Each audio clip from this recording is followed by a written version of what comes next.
أعوذ بالله من الشيطان الرجيم. بسم الله الرحمن الرحيم. وقال الذين كفروا لولا نزل عليه القرآن جملة واحدة كذلك لنثبت به فؤادك ورتلناه ترتيلا ولا يأتونك بمثل إلا جئناك بالحق وأحسن تفسيرا. الله العظيم. സൂറത്തുൽ ഫുർഖാൻ 32:3. വഖാല അല്ലദീന കഫറു, നിഷേധിച്ചവർ ചോദിച്ചിരിക്കുന്നു, ലൗലാ നുസ്സില അലൈഹി, എന്തുകൊണ്ട് അവനിത് ഇറക്കപ്പെട്ടില്ല. ലൗലാ നുസ്സില അലൈഹി, എന്തുകൊണ്ട് അവൻ ഇറക്കപ്പെട്ടില്ല, അല്ലെങ്കിൽ ഇറക്കപ്പെടാത്തത് എന്തുകൊണ്ട്. അൽ ഖുർആനു, ഈ ഖുർആൻ, ജുംലത്തൻ വാഹിദത്തൻ, ഒരൊറ്റ തവണയായിട്ട്. ബിൽ ജുംല എന്ന് പറഞ്ഞാൽ മൊത്തത്തിൽ നിന്നാണ്. ജുംലത്തൻ വാഹിദത്തൻ എന്ന് പറഞ്ഞാൽ ഒറ്റ തവണ, അല്ലെങ്കിൽ മൊത്തമായിട്ട്, ഒരു മൊത്തമായിട്ട് എന്നൊക്കെയാണ്. കദാലിക്ക, അങ്ങനെ തന്നെയാണ്, അല്ലെങ്കിൽ അപ്രകാരം തന്നെയാണ്. അപ്രകാരം അഥവാ അവർ ചോദിച്ചത് പ്രകാരം ചെയ്തത് എന്നർത്ഥം. ലിനുസബ്ബിത ബിഹി, അതുകൊണ്ട് ഉറപ്പിച്ച് നിർത്താൻ വേണ്ടിയാണ്. ഫുആദക, താങ്കളുടെ ഹൃദയത്തെ. വറത്തൽനാഹു, നാം അതിനെ പാരായണം അല്പാൽപമായി നൽകുകയും ചെയ്തിരിക്കുന്നു. തെർത്തീല, ഒരു അല്പാൽപമാക്കൽ, അല്ലെങ്കിൽ ഗണ്ടശ എന്നൊക്കെ നമ്മൾ പറയില്ല. നിർത്തി നിർത്തി പറയുക എന്നാണ് തെർത്തീൽ എന്നുള്ള വാക്കിന്റെ അർത്ഥം. റത്തൽനാഹു വറത്തിലിൽ ഖുർആന തെർത്തീല എന്ന് പറഞ്ഞിട്ടുണ്ടല്ലോ. ഖുർആൻ അല്പാൽപമായി നിർത്തി നിർത്തി ഓതുക, അർത്ഥം ആലോചിച്ച്. ഇത് റസൂലുള്ളാഹിക്ക് മനസ്സിലാകുന്ന വിധം അല്പാൽപമായി തന്നിരിക്കുന്നു എന്നാണ്. വറത്തൽനാഹു തെർത്തീല എന്ന് പറഞ്ഞത് അതിനൊരു ഊന്നലിന് വേണ്ടി ആവർത്തിച്ച് പറഞ്ഞ വാക്കാണ്. ഒരു അല്പമാക്കൽ, അല്ലെങ്കിൽ ഒരു നിർത്തി നിർത്തി ചെയ്യൽ എന്നൊക്കെയാണ് വാക്കിന്റെ അർത്ഥം. വലാ യഅ്തൂനക, അവർ താങ്കളുടെ അടുത്ത് വരുന്നില്ല. ബി മസലിൻ, ഒരു ഉപമയും കൊണ്ട്. ഇല്ലാ ജിനാക ബിൽ ഹഖ്, നാം സത്യത്തെ താങ്കൾക്ക് കൊണ്ടുവന്നിട്ടല്ലാതെ. ഇല്ല, അല്ലാതെ, ജീന, നാം വന്നൂക്ക, താങ്കൾക്ക്, ബിൽ ഹഖ്, സത്യവും കൊണ്ട്. താങ്കൾക്ക് സത്യം കൊണ്ടുവന്ന്, യാഥാർത്ഥ്യം കൊണ്ടുവന്നിട്ടല്ലാതെ അവരൊരു ഉപമയുമായി താങ്കളുടെ അടുത്ത് വരുന്നില്ല. വഹ്സന തഫ്സീറ, അതിന്റെ ഏറ്റവും മനോഹരമായത്, തഫ്സീറൻ, വ്യാഖ്യാനമായിട്ട്, അഥവാ ഏറ്റവും മനോഹരമായ വ്യാഖ്യാനമായിട്ടും താങ്കൾക്ക് നൽകിയിട്ടല്ലാതെ അവരൊരു ഉപമയും ആയിട്ട്, അല്ലെങ്കിൽ ഒരു മസലുമായിട്ട് താങ്കളുടെ അടുത്ത് വരുന്നില്ല. നിഷേധികളുടെ ഒരു ചോദ്യത്തിന് മറുപടി പറയുകയാണ്. പല ചോദ്യങ്ങൾക്ക് മറുപടി പറഞ്ഞല്ലോ. എന്തുകൊണ്ടാണ് ഇയാൾ അങ്ങാടിയിലൂടെ നടക്കുന്നത്, എന്തുകൊണ്ടാണ് ഒരു തോട്ടം ഉണ്ടാക്കി കൊടുക്കാത്തത് എന്നൊക്കെ ചോദിച്ചതുപോലെ ഉള്ള ചോദ്യങ്ങൾക്കൊക്കെ മറുപടി പറഞ്ഞുകൊണ്ടിരിക്കുകയാണല്ലോ. ഈ മറുപടി ശത്രുക്കൾ ചോദിക്കുന്നതാണ്. ശത്രുക്കളുടെ ആ പ്രവർത്തനം കൊണ്ട് യഥാർത്ഥത്തിൽ ഗുണമാണ് എന്നാണ് സൂചിപ്പിച്ചത്. അപ്പൊ അതുമായി ചേർന്ന് വരുന്ന ശത്രുക്കളെ കൊണ്ട് കിട്ടുന്ന ഒരു ഗുണത്തിന്റെ ഒരു ഉദാഹരണമാണ് ഈ രണ്ടായത്തുകളിൽ വിശദീകരിക്കുന്നത്. അഥവാ അവരുടെ വലിയൊരു ചോദ്യമായിരുന്നു, എന്തുകൊണ്ടാണ് മുഹമ്മദിനെ അള്ളാഹു ഇറക്കിക്കൊടുക്കുന്ന കിതാബ് ഒറ്റയടിക്ക് ഇങ്ങോട്ട് ഇറക്കി കൊടുക്കാത്തത്. അള്ളാഹു താലാക്ക് അത് കഴിയാത്തതല്ല. പ്രപഞ്ചം മുഴുവൻ കുൻ ഫയക്കൂൻ എന്ന ഒരൊറ്റ ഉത്തരവിനാൽ സൃഷ്ടിച്ചു എന്നൊക്കെയാണല്ലോ ഖുർആൻ സൂചിപ്പിക്കുന്നത്. അങ്ങനെയാണെങ്കിൽ കുൻ ഫയക്കൂൻ എന്ന് പറയുമ്പോൾ ഒരു ഖുർആൻ ഇങ്ങനെ ഉണ്ടാകാത്തത് എന്താണ്? വളരെ മർമ്മത്തിൽ കൊള്ളുന്ന ഒരു ചോദ്യമായിരുന്നു. വലിയൊരു വിമർശനമായിട്ട് അവർ ഉന്നയിച്ചിരുന്ന ഒരു കാര്യമായിരുന്നു. ഇത് അള്ളാഹിന്റെ റസൂലാണെങ്കിൽ അല്പാൽപമായിട്ട് ഇങ്ങനെ കൊടുക്കാത്തത് എന്താണ്? അല്പാൽപമായിട്ട് ഇങ്ങനെ വരുന്നത് എന്താണ്? ഒരൊറ്റ ഗ്രന്ഥമായിട്ട് ആകാശത്തു നിന്ന് ഇട്ടുകൊടുത്താൽ എന്താ കുഴപ്പം? പണ്ഡിതന്മാര് പറയുന്നുണ്ട്, ഈ ഖുർആന് അല്പാൽപമായിട്ടാണ് ഇറങ്ങിയത്. മറ്റു ഗ്രന്ഥങ്ങൾ തൗറാത്തും ഇഞ്ചീലും ഒക്കെ ഒറ്റയടിക്കാണ് ഇറങ്ങിയത് എന്ന ഒരു നിലപാട് പൊതുവിൽ ഖുർആൻ വ്യാഖ്യാതാക്കൾക്കുണ്ട്. പക്ഷെ അതിന് ബലമുള്ള തെളിവുകളൊന്നുമില്ല. പരമ്പരാഗതമായി അതിങ്ങനെ പറഞ്ഞു വരുന്നത് ആണ് എന്ന് മാത്രമേ ഉള്ളൂ. മൂസാ അലൈഹി ഇസ്ലാമിന് തൗറാത്തിന്റെ 10 കൽപ്പനകൾ നൽകുന്നുണ്ട് സീനായി മരുഭൂമിയിൽ വെച്ച്. അതിന്റെ മുമ്പുള്ള 30 കൊല്ലം ഒന്നും നൽകിയില്ല എന്നോ, അല്ലെങ്കിൽ പിന്നെ സുഹഫ് ഇബ്രാഹിം നൽകി എന്ന് അള്ളാഹു താല തന്നെ പറയുന്നുണ്ട്. അപ്പൊ അങ്ങനെയൊക്കെ മുമ്പും ഇറങ്ങിയിട്ടുണ്ട് എന്നാണ് അതിൽ നിന്ന് മനസ്സിലാക്കുക. അല്ലാതെ ഒറ്റയടിക്കാണ് തൗറാത്ത് ഇറങ്ങിയത്, ഒറ്റയടിക്കാണ് ഇഞ്ചീൽ ഇറങ്ങിയത് എന്നതിനൊന്നും ഖണ്ഡിതമായ തെളിവുകളൊന്നും ഖുർആനിലോ സുന്നത്തിലോ ഇല്ല. ഇവിടെയും അള്ളാഹു അത് സമ്മതിക്കുകയാണ്. അവര് വിമർശിക്കും പോലെ തന്നെയാണ് കാര്യങ്ങൾ. നേരത്തെ ഇതെന്ത് റസൂലാണ് എന്ന് ചോദിച്ചതിന് എല്ലാ റസൂലുമാരും ഇങ്ങനെ തന്നെയായിരുന്നു എന്ന് പറഞ്ഞു എന്നതുപോലെ അവരെ പറയുന്നത് പോലെ തന്നെയാണ്, ഒറ്റയടിക്കല്ല ഇറക്കുക. എന്തിനാണ്? കദാലിക്കലി നിസബ്ബിത ബിഹി ഫുആദ, അപ്രകാരം താങ്കളുടെ മനസ്സിനെ ഉറപ്പിച്ചു നിർത്താൻ. ഖുർആന് ഇന്ന അൻസൽനാഹു ഫീ ലൈലത്തുൽ ഖദർ എന്ന് പറയുന്നുണ്ട്. ലൈലത്തുൽ ഖദറിൽ നാം ഇറക്കി എന്ന്. ലൈലത്തുൽ ഖദറിൽ ഒന്നാകെ നബി സല്ലല്ലാഹു അലൈഹി വസല്ലമയുടെ ഹൃദയത്തിലേക്ക് ഇറക്കി എന്നാണ് അതിൽ നിന്ന് മനസ്സിലാക്കാൻ കഴിയുക. പണ്ഡിതന്മാർ ചിലർ ഒന്നാൻ ആകാശത്തേക്ക് ഇറക്കി, ഒന്നാൻ ആകാശത്തേക്ക് ഇറക്കാമെങ്കിൽ റസൂലുള്ളാഹിന്റെ ഹൃദയത്തിലേക്ക് ഇറക്കി എന്നതും ഖുർആനിലുണ്ടല്ലോ. അപ്പോ പിന്നെ എന്നിട്ട് അല്പാൽപമായി ഇങ്ങനെ തുറന്നു കൊടുക്കുകയാണ് ചെയ്യുന്നത്. നമ്മുടെ ഇപ്പോഴത്തെ ഭാഷയിൽ പറഞ്ഞാൽ ഒന്നാമത്തെ ദിവസം തന്നെ ഖുർആൻ മുഴുവനായിട്ട് നബി സല്ലല്ലാഹു അലൈഹി വസല്ലമയുടെ മനസ്സിൽ കൊണ്ടുവന്ന് ഉറപ്പിച്ചു, ഇൻസ്റ്റാൾ ചെയ്തു. എന്നിട്ട് അല്പാൽപമായിട്ട് തുറന്നു കൊടുക്കുകയാണ്. എന്തിന്? അതാണ് ഇവിടെ പറഞ്ഞ ലിനുസബ്ബിത ബിഹി ഫുആദക. നബി സല്ലല്ലാഹു അലൈഹി വസല്ലമക്ക് ഓരോ സമയത്ത് വേണ്ട കാര്യങ്ങൾ ഒക്കെ നൽകിക്കൊണ്ടിരിക്കുകയാണ് പരിശുദ്ധ ഖുർആൻ. ഉദാഹരണമായി യസ്അലൂനക ഒരുപാടുണ്ട്. യസ്അലൂനക അനിൽ യതാമ, യസ്അലൂനക അനിൽ നിസായി എന്നൊക്കെ പറഞ്ഞിട്ട്, അതുപോലെ യസ്അലൂനക അനിൽ ഖംരി വൽ മൈസിർ, അതുപോലെ അസ്ഹാബുൽ കഹ്ഫിന്റെ കഥ ചോദിച്ചു, യൂസുഫ് നബിയുടെ കഥ ചോദിച്ചു. ഓരോ ചോദ്യത്തിനും അപ്പാപ്പ മറുപടി പറയുന്ന തരത്തിൽ നബി സല്ലല്ലാഹു അലൈഹി വസല്ലമക്ക് ഒരു പവർഫുൾ ആക്കുവാൻ വേണ്ടി ആണ് അല്പാൽപമായിട്ട് നൽകിക്കൊണ്ടിരിക്കുന്നത്. ഒരു കിതാബ് കൊടുത്തിട്ട്, സാധാരണ നമുക്ക് അറിയുന്ന ഒരു സംഗതിയാണ്. ഇപ്പോൾ ഒരു അധ്യാപകന് നമുക്ക് പിന്നെ കോളേജ് കോഴ്സ് തുടങ്ങുമ്പോൾ ആ കൊല്ലം പഠിക്കാനുള്ള ടെക്സ്റ്റ് ബുക്ക് മൊത്തം ഇങ്ങോട്ട് കിട്ടും. ശരിക്കും ഈ പറഞ്ഞ ന്യായം അനുസരിച്ച് അന്ന് തന്നെ സ്കൂള് കോളേജ് പൂട്ടാവുന്നതും ഉള്ളല്ലോ.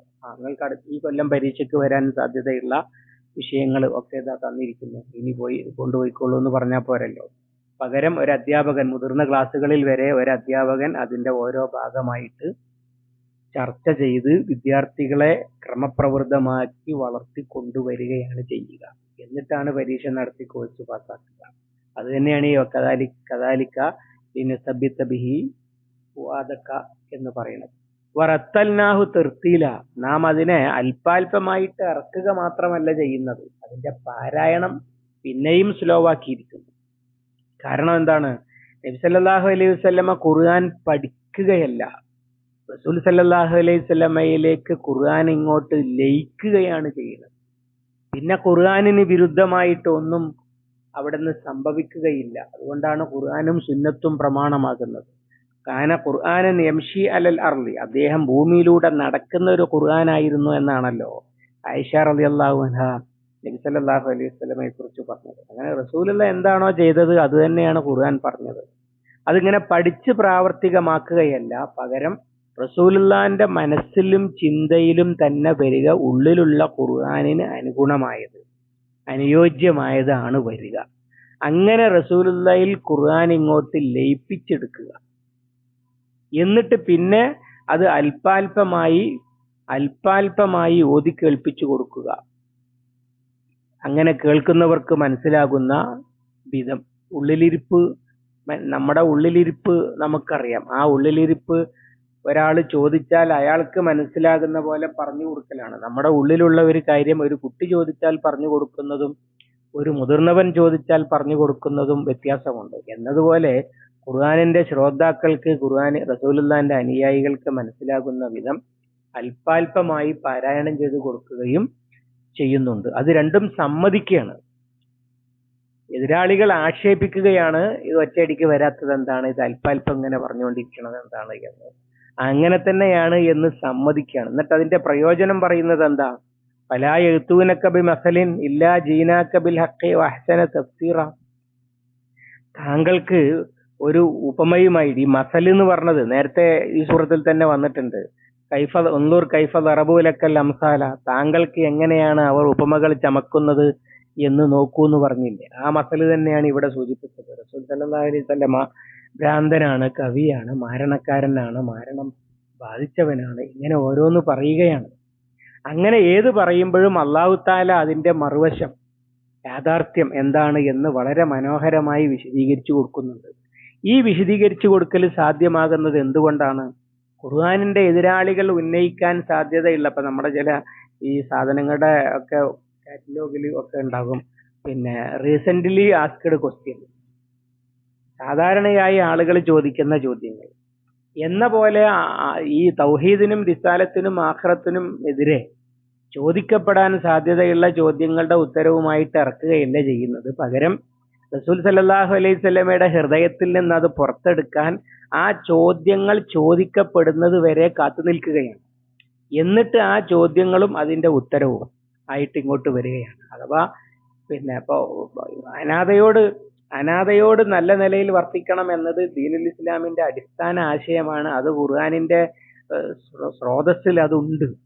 പക്ഷേ ആ ചോദ്യം ഉണ്ടാകുമ്പോഴാണ് മറുപടി വരണത്. യസ്അലൂനക അനിൽ യതാമ ഖുൽ ഇസ്ലാഹുൽ ലഹും ഖൈർ.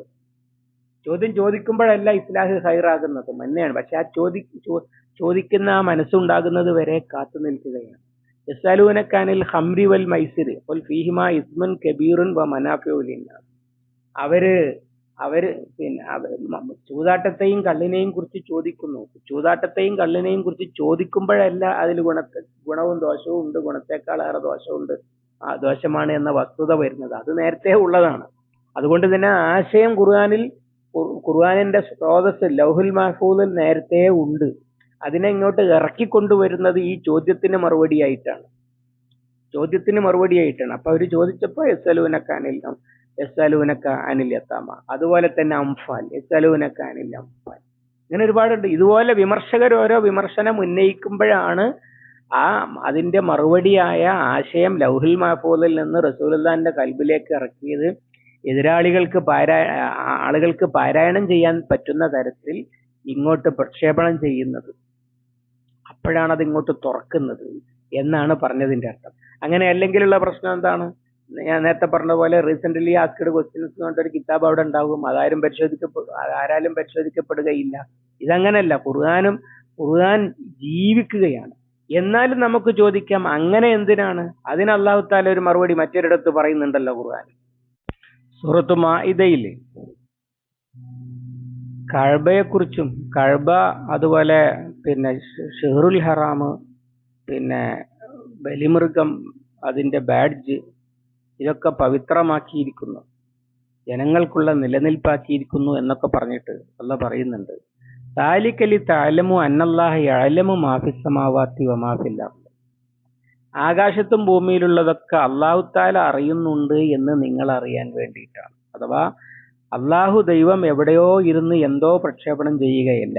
ഭൂമിയിലെ മനുഷ്യരുടെ പ്രവർത്തനങ്ങളും അവരുടെ ആവശ്യങ്ങളും അവരുടെ സാഹചര്യങ്ങളും ഒക്കെ കണ്ടറിഞ്ഞ് അതിനനുസരിച്ച് കൽപ്പനകൾ പുറപ്പെടുവിച്ചു കൊണ്ടിരിക്കുകയാണ് എന്ന് മനസ്സിലാക്കാൻ വേണ്ടി എന്നാണ്. കാരണം എന്താ? മനുഷ്യർ ചോദിക്കുമ്പോൾ പറയുന്നുണ്ട്, ഞങ്ങളുടെ ചോദ്യം അല്ലാഹു തആല കേട്ടു, അതിന് മറുപടി പറഞ്ഞു എന്നൊക്കെ മനസ്സിലാകണമെങ്കിൽ ഇതൊരു ലൈവാകണം. അത് സമീഅല്ലാഹു ഖൗലല്ലത്തി തുജാദിലുക ഫീ സൗജിഹ. അല്ലാഹു തആല കേട്ടിരിക്കുന്നു ഭർത്താവിന്റെ കാര്യത്തിൽ താങ്കളോട് തർക്കിക്കുന്ന പെണ്ണിന്റെ വർത്തമാനം. അപ്പൊ അങ്ങനെ അല്ലാഹു തആല ഞങ്ങളോടൊപ്പം, ഞങ്ങളെ അറിഞ്ഞും കണ്ടും കേട്ടും ഞങ്ങളുടെ ജീവിതത്തിന് ആവശ്യമായ നിർദ്ദേശങ്ങൾ നൽകിക്കൊണ്ടിരിക്കുകയാണ് എന്ന് തോന്നണമെങ്കിൽ റസൂൽ സല്ലല്ലാഹു അലൈഹി വസല്ലമക്ക് നുബുവത്ത് കിട്ടുമ്പോൾ ഹിറാ ഗുഹയിൽ നിന്നൊരു ബുക്കുമായിട്ട് വന്നത് കൊണ്ട് സാധിക്കുകയില്ല. അങ്ങനെ ലൈവായിട്ട് കൊടുത്തുകൊണ്ടിരിക്കാൻ. അതിനാണ് അള്ളാഹു താല അല്പാൽപമായിട്ട് ചെയ്യുന്നത്, പിന്നെ അല്ലെങ്കിൽ ഓരോരോ നിയമങ്ങൾ ഇറക്കി തരുന്നത് എന്ന് അവിടെ പറയുന്നുണ്ട്. അതാണ് ഇവിടെ പറഞ്ഞ അഹ്സന തഫ്സീർ.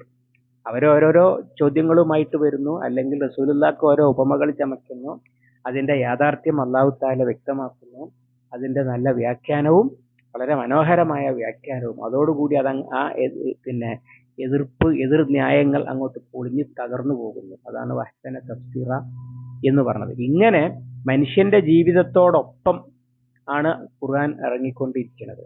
പിന്നെ